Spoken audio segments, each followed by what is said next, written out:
સો ગુજરાતના જેટલા બી લોકો મહિપતસિંહ ફાઉન્ડેશનની મુલાકાતે આવે છે, બહુ બધા મંડળો આવે છે અને અઢળક સાલો આવી રહી છે. અને કહું તો છેલ્લા 6 મહિનામાં 15 થી 20,000 સાલો ભેગી થઈ છે અને એ સાલો કોઈ પણ પ્રકારના કામમાં નથી આવતી. પણ એક સરસ મજાનો આ બેન આવ્યા છે. બેન ક્યાં ગયા? બેન અમારા સાલની જગ્યાએ રીટાબા, જેઓ રૂદરડીના છે, ઈડર પાસેના. આની અંદર સાબુ, શેમ્પુ, તેલ છે, એ બધી વસ્તુઓ છે. સો તમે જ્યારે પણ આવો તો સાલ લઈને ના આવશો. સાલ ઠીક છે, તમને એવું લાગે કે પહેરામાં, પણ એની જગ્યાએ તમે કંઈ પણ 5 સાબુ લઈને આવો, 5 શેમ્પુ લઈને આવો તો એ બાળકોને અથવા વડીલોને કામ લાગશે. સો તમારે મારું સ્વાગત કરવું હોય તો 5 સાબુ અથવા 5 શેમ્પુ અથવા તમે 10-20 રૂપિયાની કોઈ પણ વસ્તુ લઈને આવશો જે રોજિંદી ઘરની અંદર વપરાશમાં આવે છે, તો કદાચ અમારા બાળકો માટે અથવા વડીલો માટે કામમાં લાગવાના છે.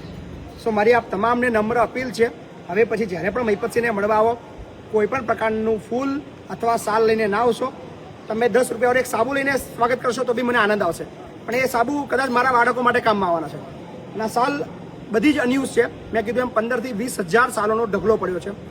તમે બહુ પ્રેમથી દુકાનેથી મહેનતથી 300 રૂપિયાવાળી, 400 રૂપિયાવાળી, 500વાળી સાલ લઈને આવો છો, પણ મારા કોઈ જ કામમાં આવતી નથી અને ધૂળ ખાઈ રહી છે.